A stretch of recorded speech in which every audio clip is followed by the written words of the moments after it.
तो एक बार फिर से हम लोग देखते हैं कि हमने क्या किया। हमने किया ये कि दर्पण और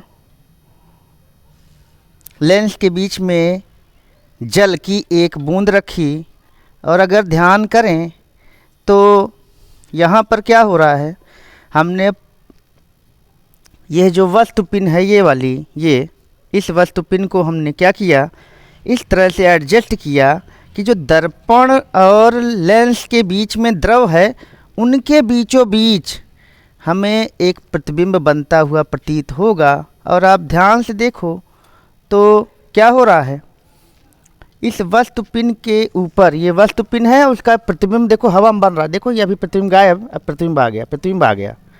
तो देखो उस बीच में जो स्पॉट बन रहा है, उसी स्पॉट के बीचों बीच ही देख रहे हो प्रतिबिंब बना कि नहीं बना, ये प्रतिबिंब बना ना। और जब हम इसको घुमा रहे हैं, आगे पीछे कर रहे हैं, आँख को बाएं कर रहे, दाएं कर रहे हैं, देखिए तो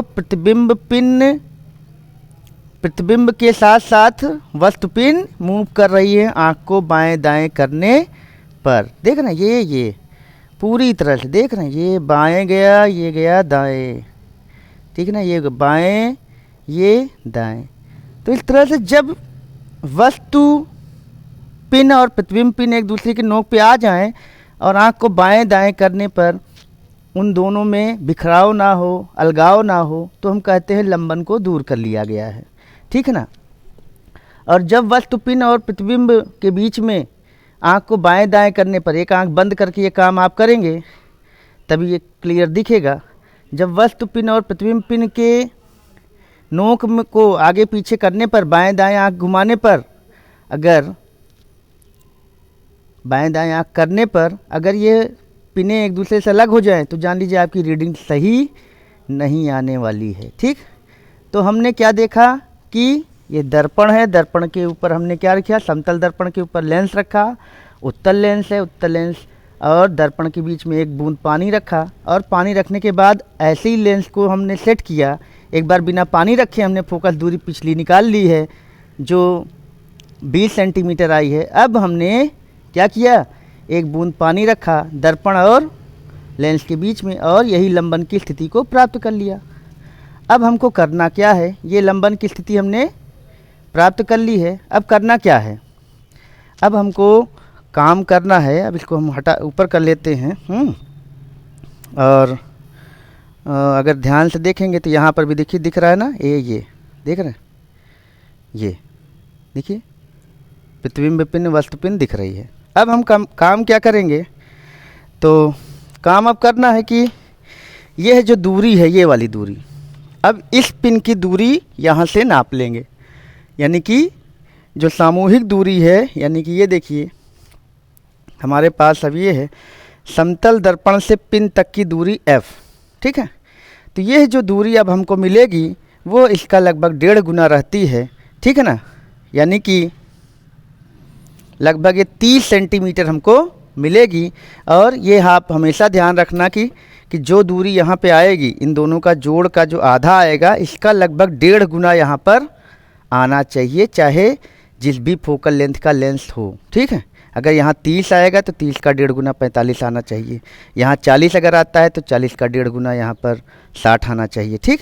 तो ये ध्यान रखना कि लगभग इसका 1.5 गुना यहाँ आना चाहिए, ये बड़ी इंपॉर्टेंट चीज़ है। तो यहाँ पे जो दूरी हमको ये नापनी है, ये हम नापते हैं यहाँ पटरी से। ये हमारे पास पटरी है, ये स्केल है, ये स्केल से, ये स्केल मीटर स्केल है, इसको यहाँ पर हम रखते हैं इस तरह से और पिन तक की दूरी को नापते हैं। तो यह जो दूरी यहाँ पर मिल रही है वो एकदम एक्यूरेट 30 पे मिल रही है, बहुत सही।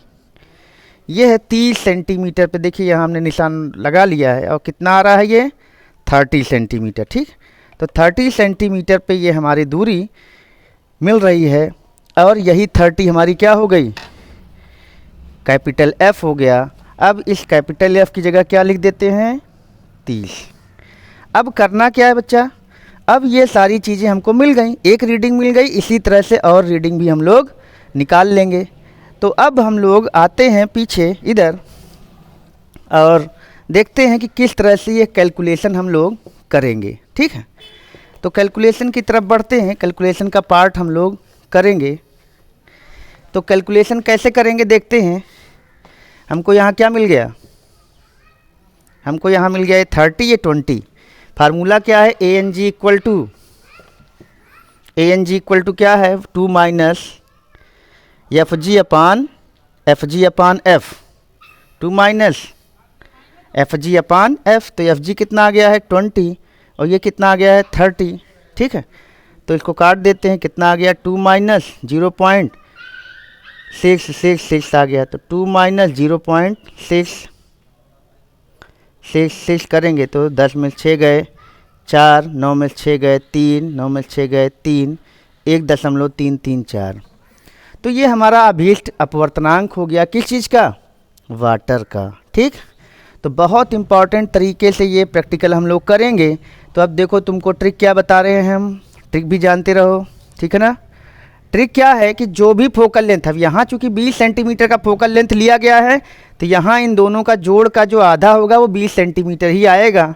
और ये हो सकता है कि किसी में 19.4 आ जाए तो यहाँ कुछ आ जाए, लेकिन ये लगभग 20 ही आएगा। अब ये मत करना कि यहाँ एक बार 20 लाओ, एक बार 30 लाओ, एक बार 40 लाओ। क्यों? क्योंकि दी गई लेंस की जो फोकल लेंथ है वो तो बदल नहीं जाएगी। तो यहाँ पे अगर ये 20 है तो हर जगह 20 के लगभग आएगा। 25 सेंटीमीटर का फोकल लेंथ है तो ये 25 के लगभग आएगा। ध्यान क्या देना है, माध्य वही आएगा और यहाँ पर जो यहाँ आएगा वही यहाँ लिख देना है इसमें। ठीक, इसमें कोई अंतर नहीं रहेगा दोनों में।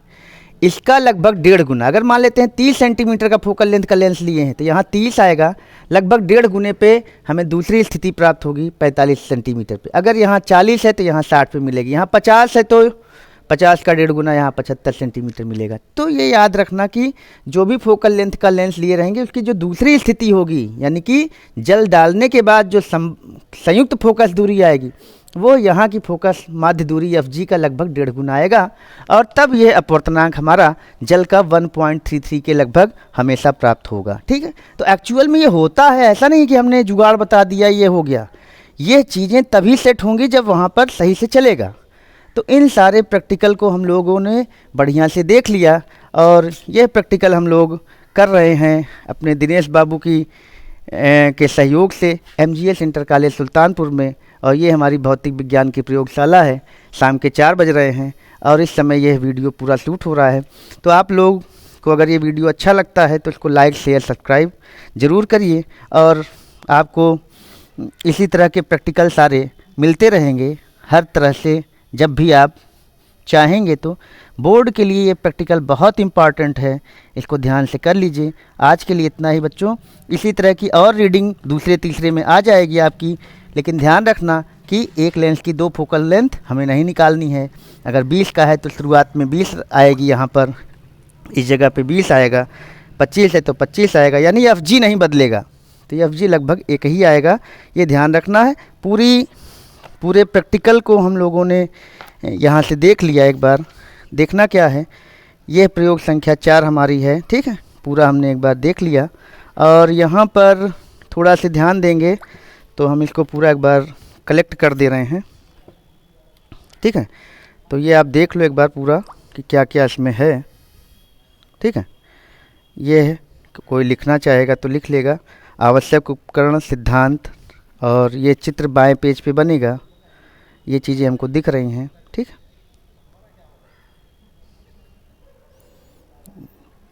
ठीक है, ये चित्र बनेगा। ये है प्रायोगिक विधि, हमको नहीं लिखना है। यह टेबल बनेगी प्रेक्षण की। इनमें यही चीज़ें सब में अगर उतार देंगे तो कोई दिक्कत नहीं है। 30 है जो, यही 30 राइट साइड में भी हम लोग फिर से लिख देंगे, कोई दिक्कत नहीं है। ये 30 है तो ये माध्य भी 30 ही रहेगा। यही तीनों में भी उतार देंगे तो कोई दिक्कत नहीं है, क्योंकि लमसम यही आंसर बार बार आने वाला है। ठीक, इसके बाद यहाँ पर जो कैलकुलेशन है ये 3 बार हम करेंगे। तीनों बार करने के बाद हम क्या कर लेंगे, यहाँ पे एक बार ए आया, एक बार बी, एक बार सी, एक बार फोकल लेंथ 1.3, एक बार अपवर्तनांक 1.334 आया है, हो सकता है अगली बार 1.3 आ जाए, हो सकता है अगली बार 1.4 आ जाए। तीनों को जोड़ना, 3 से भाग दे देना, आंसर आएगा। परिणाम लिख देना यहाँ पर, ANW जो यहाँ पे टोटल मध्यमान आएगा वो यहाँ लिख देना।